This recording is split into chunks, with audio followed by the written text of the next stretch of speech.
గోదావరి జిల్లాలోని ఉండి నియోజకవర్గంలో ఎమ్మెల్యే త్రిపులార్ అంటే రఘురామకృష్ణరాజు నియోజకవర్గ అభివృద్ధికి అంటే ప్రభుత్వంతో ప్రమేయం లేకుండా చిన్న చిన్న పనులు ప్రజలే చేసుకునే విధంగా చైతన్యం నింపి రాష్ట్రంలోని తెలుగు రాష్ట్రాలను ఆదర్శంగా ఉన్నారు.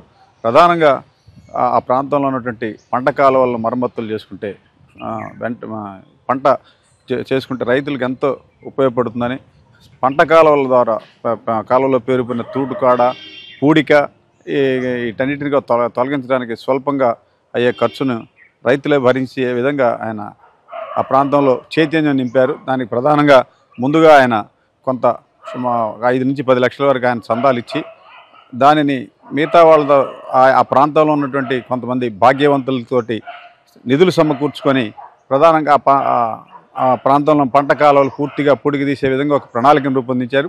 ఈ విధంగా ఆ ఉండి భీమవరం ప్రాంతాల్లో ఉన్నటువంటి రైతులు ఆర్థికంగా సంపన్నుల ద్వారా కొంత నిధులు సమకూర్చి ఆ డబ్బును ఆ జిల్లా కలెక్టర్ ఆధ్వర్యంలో ఒక బ్యాంక్ ఖాతాను ప్రారంభించి ఆ డబ్బుతో సుమారుగా ఆ ప్రాంతంలో ఒక 2-3 కోట్ల రూపాయలతో కాలువల మరమ్మతులు పూర్తయ్యే విధంగా ప్రణాళికను రూపొందించారు.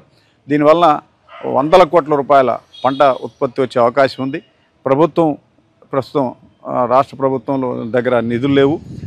నిధులు సమకూర్చుకొని కాలువలు మరమ్మతులు చేసే లోపు ఈ ఖరీఫ్ సీజన్ పూర్తవుతుందనే ఉద్దేశంతో చిన్న అమౌంట్ ప్రభుత్వం మీద ఆధారపడకుండా ఆయన తన అనుచరులు మిత్రుల ద్వారా కొంత నిధులు సమకూర్చారు.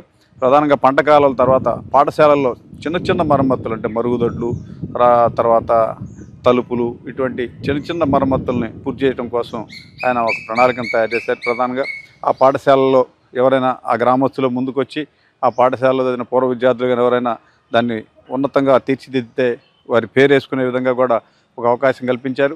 ఉండి అసెంబ్లీ నియోజకవర్గంలో సుమారు 35 జిల్లా పరిషత్ హై స్కూల్స్ని గుర్తించి వాటికి కూడా మరమ్మతులు చేపడుతున్నారు.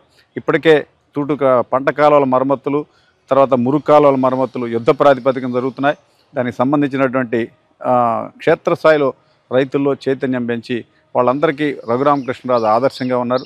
ఆయన రఘురామకృష్ణరాజు ముందుకొచ్చి చేసే ఈ కార్యక్రమానికి సినీ నిర్మాత అశ్వినీ దత్తు మరికొంతమంది ఆర్థికంగా కూడా నిధులు సమకూర్చారు. ఈ విధంగా అంటే గతంలో తెలుగుదేశం ప్రభుత్వ హయాంలో జన్మభూమి కార్యక్రమాన్ని ఈ తరహాలోనే ఆదర్శంగా ప్రభుత్వం తీసుకుంది. మన పని మనమే చేసుకున్నాం, ప్రభుత్వం మీద ఆధారపడటం కంటే కూడా అవకాశం ఉన్న మేరకు చేయగలిగినంత వరకు సాధ్యమైనంత వరకు మన పని మనమే పూర్తి చేసుకోవడం మంచిది. దీనికి అయ్యే ఖర్చు తక్కువ.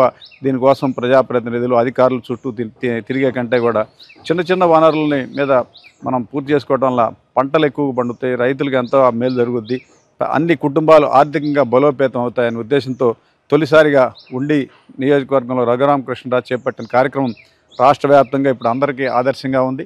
సుమారుగా ఆ నియోజకవర్గం మొత్తం మీద కూడా పంట కాలువల మరమ్మతులు 5 నుంచి 10 కోట్లు పూర్తయ్యే అవకాశం ఉంది. దీనికోసం నీటిపారుదల శాఖ అధికారులు, మంత్రులు ప్రభుత్వం చుట్టూ తిరిగే కంటే కూడా మనమే పూర్తి చేసుకుంటే వేల కోట్ల రూపాయల పంట ఉత్పత్తి పెరిగే అవకాశం ఉందని ఆయన ఆదర్శంగా తీసుకున్నారు. ఇప్పుడు రాష్ట్ర వ్యాప్తంగా 2 తెలుగు రాష్ట్రాల్లో ప్రధానంగా నవ్యాంధ్రప్రదేశ్లో 175 అసెంబ్లీ నియోజకవర్గాల్లో కూడా రఘురామకృష్ణరాజు చేసినటువంటి కార్యక్రమాన్ని అందరూ ఆదర్శంగా తీసుకుంటున్నారు.